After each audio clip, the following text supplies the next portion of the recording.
Time to fire up some Big 12 talk. That's what we do here at the Voice of College Football every Monday, 2 p.m. Eastern Time for 8 consecutive weeks. Nathan Brown joins us from Big 12 Mafia.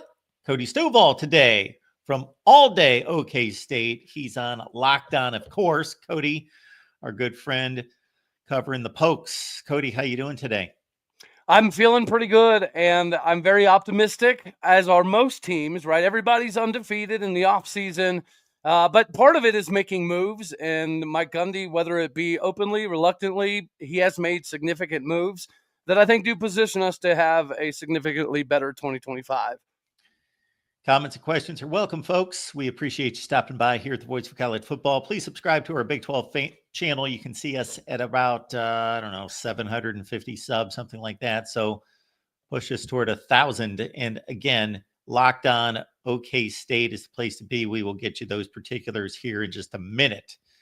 Right, Cody? I've got these talking points down because I've produced so many bottom 10s throughout the season, which included Oklahoma State, unfortunately. Yeah. And then I did my Big 12 power rankings, which, of course, I went from bottom to top. So you didn't have to go too far in the video to find Oklahoma State. So the talking points were basically 20 or 21 starters, depending on your depth chart, back from the previous season that, of course, landed in the Big 12 championship game. Seventh-year starting quarterback coming back, the rushing champion coming back, a really good wide receiver core coming back, and, of course, an experienced coach in Mike Gundy who never lets the ship sink until 2024. What in the world happened, especially coming off 3-0 to start the non-conference schedule, and then it kind of went downhill from there? Well, Mark, I think this can be boiled down to one word, and that is complacency, right? The upside to 20 returning starters and 90% of your roster that just played in the Big 12 title game, obviously, is it gives you a lot of excitement, and it gives you a lot of anticipation for making a massive run in the next season.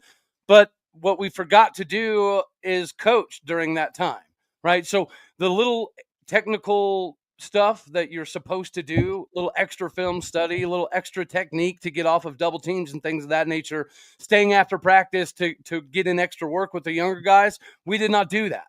So the coaches, I guess, leaned on the seniority to guide the team instead of guiding the team themselves. And it basically ended up with a ship without a captain. We had so many captains, but we didn't have a lot of leaders. And I think it equaled a lot of laziness.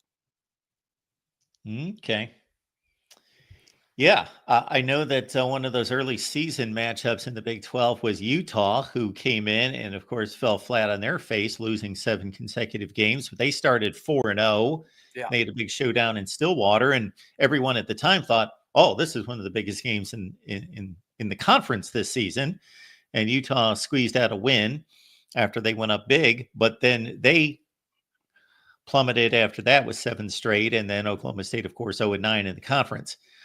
So I'm going to pull up some of the transactions that have occurred that you just kind of alluded to. But in terms of what Mike Gundy and his staff have done here in the offseason, what should people be excited about? I would say just the complete overhaul, which is not something that Mike Gundy typically does, right? He traditionally holds on to coaches for years, which has been a good thing. But in today's landscape of NIL and transfer market, you have to be able to have fresh, innovative ideas and also have some development. We lacked in development. And when it comes to like NIL and things of that nature, we didn't really position ourselves very well until you completely rebuild the staff. And he just mentioned it in a news conference the other day that whenever he hired Todd Grantham to be the defensive coordinator, his objective was to hire a head coach on defense that did everything entirely his own way, brought in his own guys, and brought everybody up from a technical standpoint the way that they want. And I think that's going to be good for Mike Gundy. If he can do the CEO role, more shaking hands, kissing babies, taking helicopters to recruiting, I think that's going to be massively beneficial for Oklahoma State and allow the coaches to do their job. You're paying them significant money to do a job. You need to let them go do it. And I feel like we might actually get that this go around out of Mike Gundy. And that alone should add a lot of excitement. We got our buddy Nathan Brown, of course, stopping by. He's my co-host here every Monday, folks. So again, Big 12 Mafia is the place to be on a regular basis, talking Big 12, BYU, and the nation. Nathan, what's going on this week? For one thing, I'm glad I'm here, Mark. I'm sorry, last week was kind of rough. I have these meetings at work. Sometimes I have to go in, so I appreciate your patience with me. Just let them know that the voice of college football needs you. Okay, all right. I'll try to do it. That's right. So I heard Cody talking a bunch there. I'm not sure I can say any more than he did about Oklahoma State. I do know this. If you don't come to play in the Big 12, you don't want to spend as much money in the cap and also revenue sharing, you're going to get left behind because it costs money. And I think Oklahoma State and Utah, I would put in that group as well, found out that money has to be well spent. You have to build a culture around that. And that's where Gundy needs to step up, because up to now he thought he had one thing and now it's completely different. Yeah. So since Nathan has taken us that way, Cody, how is Oklahoma State positioned in this new world of freewheeling and free spending?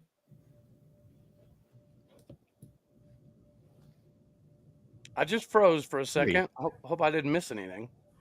The only thing you missed is my question, maybe. So Nathan kind of wrapped up where he was on Oklahoma State. And I said, just to kind of extend on Nathan's thought, where does OK State stand in regards to this new era of freewheeling and free spending? Well, I've actually been doing some research, and by and large, we're typically right around the 45, 46, 48 range when it comes to NIL spending in the top 50. So we're right there. But I do think this accentuates a point that I've talked to Nathan about, I think, on a podcast, is if you're not in the winner's circle in this "what have you done for me lately" business, I think that's going to make it difficult to continue to get NIL. Now, Oklahoma State fans are going to step up to the plate this year, primarily because of the coaches and the transfers and everybody that we've brought in to build excitement and get rid of, the large senior class that we had last year. But if we don't win this year, I don't see how we can be competitive in NIL moving forward. I do think this is a massive season for Mike Gundy and Oklahoma State, because if there's another round of realignment tomorrow, we might make the cut. But if we have another 3-win season, I don't know that we do make the cut. Based on your research here, and looking at some of these players, and right at the top of the board, Jalen Lloyd's a guy that I'm familiar with, playing wide receiver at Nebraska. Who do you like? Who do you think is going to make an impact? Talking to me or Nathan? Talking to you. You're the expert, Cody. Yeah, Jalen Lloyd is a speedster. Sam Jackson is a former quarterback at TCU. Haas Haney, obviously, is a quarterback who runs a 10.6 300-meter dash, which would have made him the third or fourth fastest player on Oklahoma State's roster this previous season. I think that is going to make it difficult for him to stay off the field. Obviously, you got Shamar Rigby over there coming in from by way of Purdue, who's played a lot as a true freshman. They found a lot of interesting ways to get him out on the field. You got Trip White coming over from Ole Miss. He's a veteran linebacker that has the capability to play both inside and outside. I know people don't give enough love to kickers, so we'll talk about Gabe Pinikowski right here. He went 15 for 15 last year, and he won the Kicker of the Year award in his conference and division from a national perspective. We brought in several tight ends. We brought in 4 tight ends that all have capabilities, that have an additional year of eligibility available. You got Jalen Davies right there coming over from UCLA. I'm a big believer in Mordecai McDaniel. Mordecai McDaniel eventually went to Florida out of high school, transferred, and now we get him because of that Todd Grantham connection. Brian McCoy out of Akron had a 5th-round draft grade that he decided to forego it to come back for another year. J.K. Johnson started his career at Ohio State, then went to LSU. Now he's coming to Oklahoma State. This is a very good transfer class, and depending on what rankings you're looking at, I do think that numerically speaking, we're going to plug a lot of holes and fill a lot of gaps. 23 new players just through the transfer portal. Wow. But that's not even, I see that number and I got to take about 5 seconds to realize, that's not out of the ordinary. Yeah, that's now the common thing, isn't it, Mark? That number is huge, but it's becoming more normal than not. Yeah, I think we have 33 new players on this roster that are going to be starting spring ball, so that'll be excitement. And thankfully, we brought back some semblance of the spring game, which we've been robbed of the last 2 years. And I also think that's a smart move by Gundy and the AD Chad Weiberg, because again, to rebuild off of last season, you had your worst season since 1994. And from an NIL perspective, all the dollar bills that were put together for Ollie Gordon and Alan Bowman and Dejon Stribling and all of the offensive line, it amounted to absolutely nothing. So there is going to be a little trepidation if you're an NIL donor from this previous season. So I think the spring game is a way to kind of build some of that excitement and get some more dollar bills in the pockets of the NIL department, because we're going to need it. Cody Stovall from All Day OK State on Locked On. We will have the banner up in just a minute. You got to check out Cody's work every day at Locked On. Cody, do you think that you can look at the roster right now, and even though spring ball and another transfer portal window will be open, that you can say we've pretty much done maybe 90% of the work, and I've got a handle on what this roster is going to look like, and I can start to get a feel for how good I think we're going to be? Or do you think that it's going to continue to get torn apart to a certain extent? I mean, 90% might be a little generous, maybe 80% sure how it's going to shake down, because yeah, you have to get to the 105 limit. By the time we bring in all of the high school guys, we'll have 130 dudes participating at the end of the spring. So we're going to have to make a significant number of cuts yet once again, right? Which means that if you have 5 running backs, they're probably not all safe. If you have 5 quarterbacks, they're definitely not all safe. The same can be said on the other side of the ball as well, right? Whenever you're experimenting with a 3-4 as opposed to a 3-3-5, you might have some difficulty in continuing to get some of the bigger defensive tackles to stay on campus. So I'm pretty confident that we've plugged a lot of holes. I don't know that I'm confident on the roster being shaken out quite yet. I have a question for you, Cody. Hit me, Goose. So as we're looking forward to this off season, we know all the news items, right? Next week on this show, we will be going through those news items that affect the Big 12 specifically, and there's a lot of them. Does Brett Yormark have enough credibility to make those changes that are necessary, not only at the CFP level, but as we negotiated for 2026? So, we get more than one team in this playoff every year. I think credibility, yes, he absolutely has already proven that and earned that. The ability might be a little bit of a different animal, right? I kind of feel like the perception of the Big 12, which could be marketed quite well, in my opinion, is the parity. The fact that every single week's going to be an absolute war. And as we're seeing now, this is not just football, right? A lot of us assumed this was going to be a logjam in football, but there was going to be a degree of separation in other sports.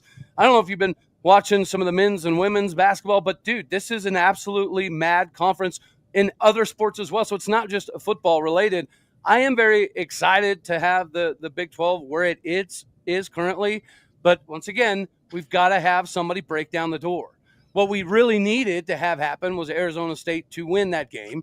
If that does, it changes the perception of the Big 12. But because Arizona State lost, and people go back to the TCU loss in the national title game a couple years ago, that is part of the perception of the Big 12. The parity is great. Every week is going to be exciting, but they don't have a heavy hitter good enough to make a true contender of the top 4. Right. That is what needs to change.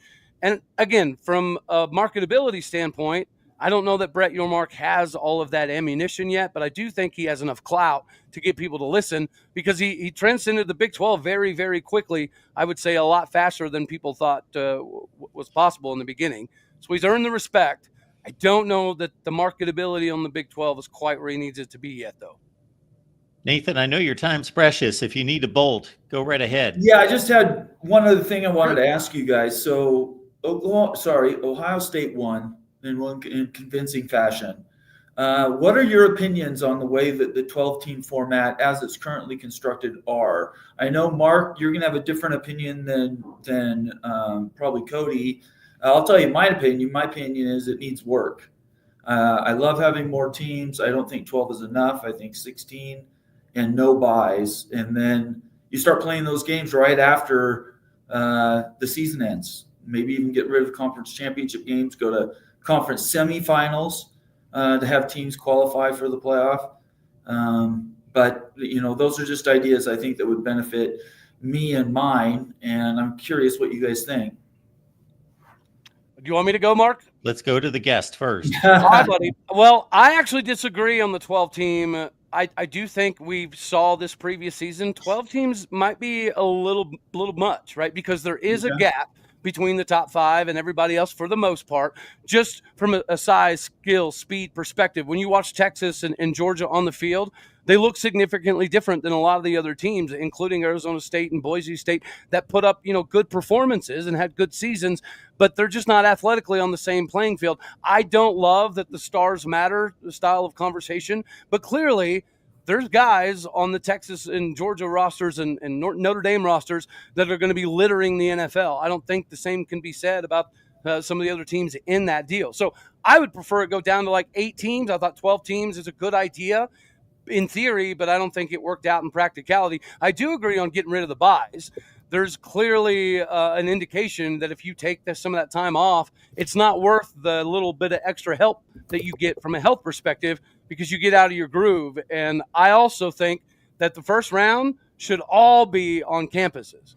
I think that's an adjustment that should be made. Get rid of the buys, put the first 8 games on campus, and then shift to the bowl games to kind of see the rest of it out.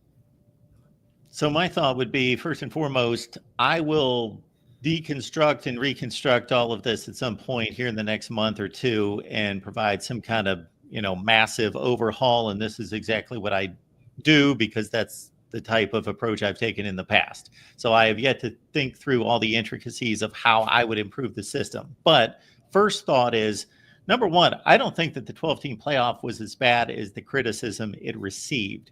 Because to me, every playoff, whether you like the NBA or Major League Baseball or the NFL or whatever, you're not going to be delivering a classic, epic, down-to-the-wire battle every game. Right. And for some reason, college football gets picked on when there's a few blowouts. When you look at the totality of the playoff, it was pretty competitive. Boise State competed with Penn State. We had basically SMU display a turnover fest in the first quarter against Penn State, and they got down 28-0, and they were never in it.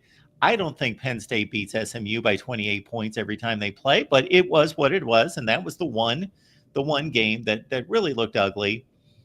And other than that, Indiana did not compete with Notre Dame, even though the score looked okay at the end of the game. That was not a competitive game, but Indiana's in the Big Ten, so nobody's going to complain about that.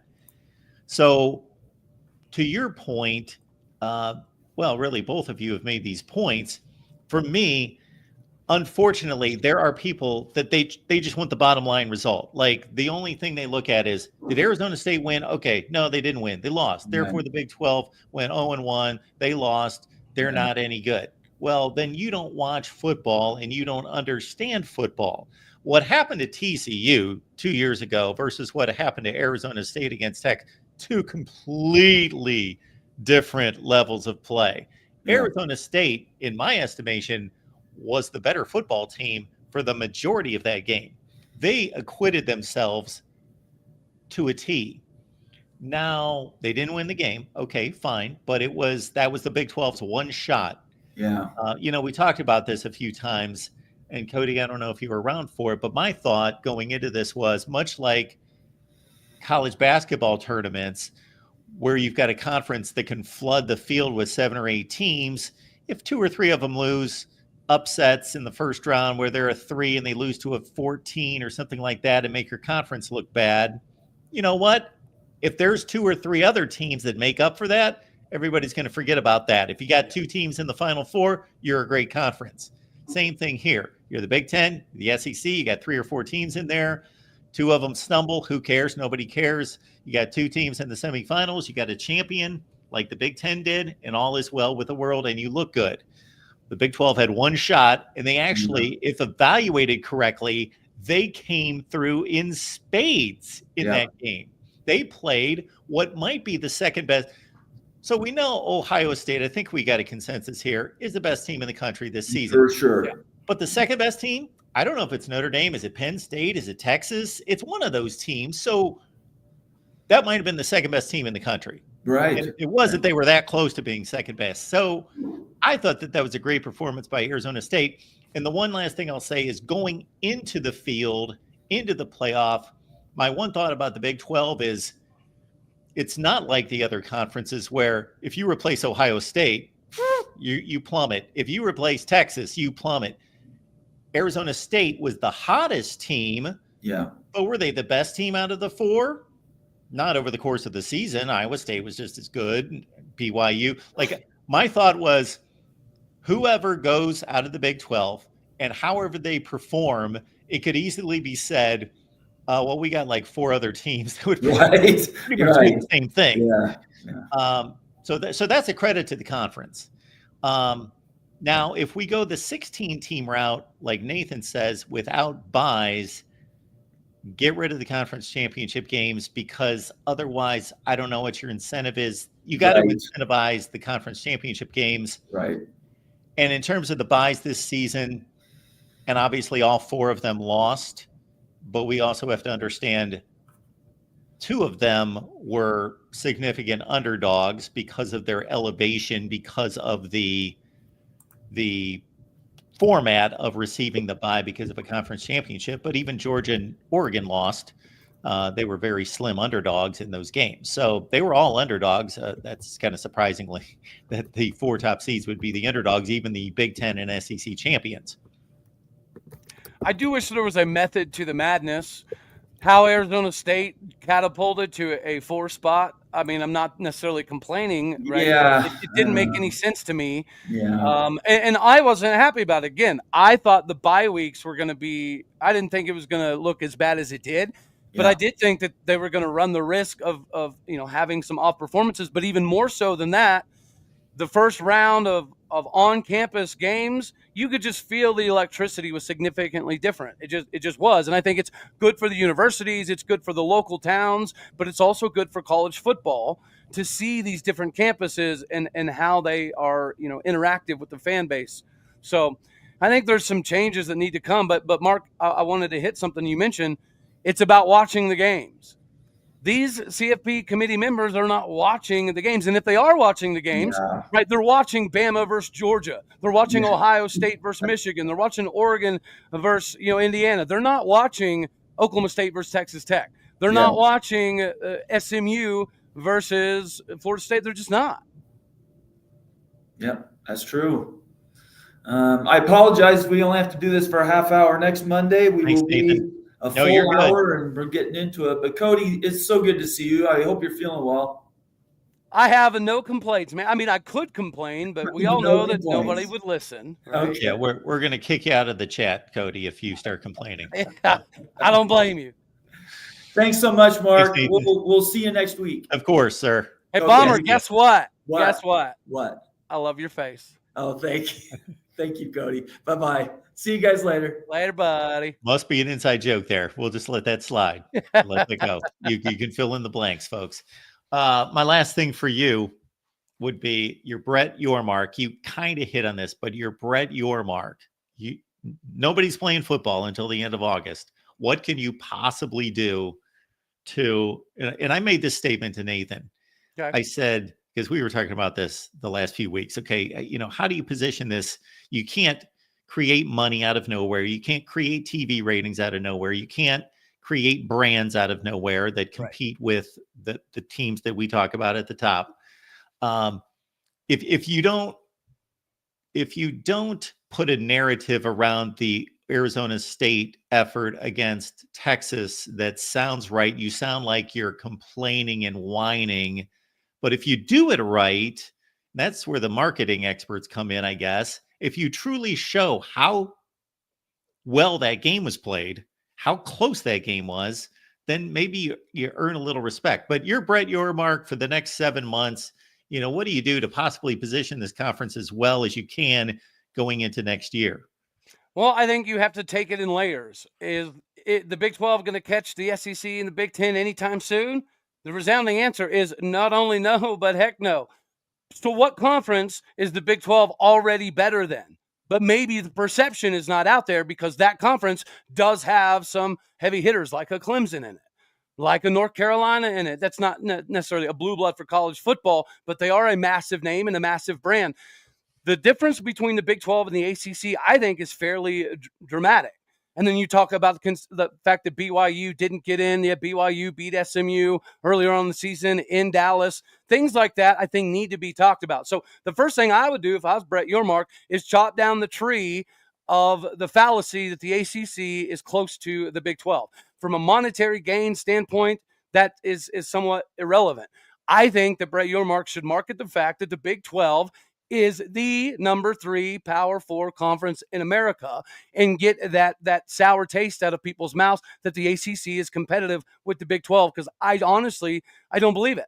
I do believe that there's going to be some teams in the top half of the ACC that are obviously very, very, very good and very competitive, but also feel like if you put those teams in the Big 12, they would not have anything like the records they did in that conference. And I think that Brett Yormark needs to accentuate that to the world, that the Big 12 is better than the ACC, and we're on our way to try to catch the Big 10 and the SEC. I also think there's a way to do it. I'm not saying it's going to be easy, but that if you just randomly turn on a Big 12 football game, just kind of sell the conference as this is the most exciting league. Yep. Like if you just randomly, you don't even, and like you said, I think you threw out Texas Tech and Oklahoma State, or you throw whoever, you just, especially within the old Big 12, those teams, maybe you get an oddball with Houston and Cincinnati, not necessarily turning in the best efforts from time to time. Yeah. But if you, and of course you can't, differentiate the league. The league's the league, and everybody's a true member. But basically, that if you flip on Big 12 football, you're going to be entertained and excited.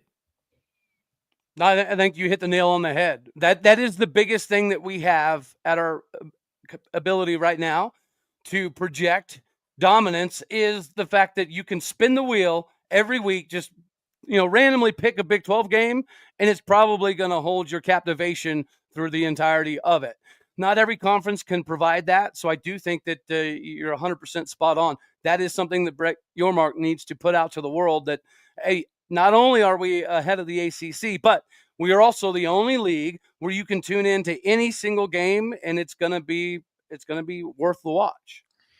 That would be an interesting experiment, but I can almost guarantee if you took X number of football experts that predict football games and they predicted every conference, just the conference games, they would get a lower winning percentage in Big 12 games than the other conferences by far. Yeah, Mark, I have learned the one downside to all of the parity in every sport seemingly right now is the fact that if you do this for a living and you study statistics and film for a living, it almost doesn't matter in the Big 12 because you're going to look foolish at times. It's so frustrating, but at the same time, it is something that we can use to our advantage at the moment. Well, this is something to be hyped up as well. Our buddy Jackson stops by to let us know, and he's done the math on this, I'm sure, because Jackson is all over everything. 208 what up, days. Jacksonian? Yes, until this Kansas State-Iowa State game in Ireland. So not only do we get an Ireland game that's a week in front of everybody else, but it's actually two good teams, and it's an important game in conference. That's something to basically hold up there and say, everybody tune in, College Football Nation. Let's show you what the Big 12 is all about. Farmageddon in Ireland. I won't lie. That might be worth getting a ticket to, brother. Like it. Cody Stovall, what's going on at Locked On with you and your OK State coverage? Well, we've got some NIL stuff to obviously break down and how it can be detrimental or beneficial to Oklahoma State and the Big 12 in general. We've also got to kind of talk about some of the depth chart pieces that I think are going to be imperative to spring football being a success. And then we do have to have a conversation at some point in time on how we're going to cut down 25 more guys, because I think that's going to be worth the weight in gold in spring, just because we're going to have guys on this current roster, right? Me, you, diehard Oklahoma State, doesn't matter. There's going to be dudes that we project to be starters that are going to leave in the spring because they got beat out. And that's going to be storylines worth paying attention to. And we haven't had a lot of storylines in the spring for Oklahoma State in a couple of years. Well, Cody, it's always good to see you, and always good to feel the energy. Absolutely. It's my pleasure as always, Mark. Thank you much, brother. Thanks, Cody. Have a good day. Absolutely. You too. We are really going to rev it up here at the Voice of College Football. If you've noticed, we did our conference power rankings. So we went through the 4 major conferences with our power rankings. That's over on the main channel. And then also, while we've got about 114 here, both on Twitter, and hopefully you're moving on over to the Big 12 channel, we are currently doing, look at this mess. We're going through every conference, and we are evaluating the results of every conference against the other conferences. So for the ACC, for example, 12-24 against the other 3 conferences, but also 21-8 against a group of 5, 16-0 against the FCS. No power teams lost any FCS games this year, but we break it down. We've released the Big 12. The ACC, I've got to edit. That'll be posted later today. We'll, of course, do the Big 10 and the SEC, and then we'll add it all together. Hot seat coaches rankings are coming. Coaching hires. I'm going to rank the coaches hires from this past run of coaches that were hired just after the season. We'll do our all-time rankings as we always do here at the Voice of College Football. And I should have a banner for this, but it was just decided here very recently that 3 weeks from tonight, Monday, February something, 17th, maybe, the Monday, the 3rd week of February, I'm going to take on Michigan. Poor little me. I'm going to take on the Michigan brand, all Michigan callers, all Michigan fans, and I'm going to take the Ohio State stance against the Michigan stance, and it's going to be the Ohio State, Michigan, everything debate. I'll take your calls. I'll take them all night if they're coming all night. I will be here as long as it takes. We'll take all your comments in the chat. It's going to be a logical, smart debate concerning numbers in context and ratings and rankings and all-time winning percentages and total wins and bowl games and everything that we could possibly slice and dice concerning Ohio State versus Michigan. 3rd Monday of February, 7 p.m. Eastern Time. We named it right there. 7 p.m. Eastern Time on the main channel, the Ohio State and the Michigan channels. You're going to hear about this over and over and over for the next 3 weeks. So you might as well just join us, even if you don't like Ohio State or Michigan. Maybe you hate them both. Better yet, join us.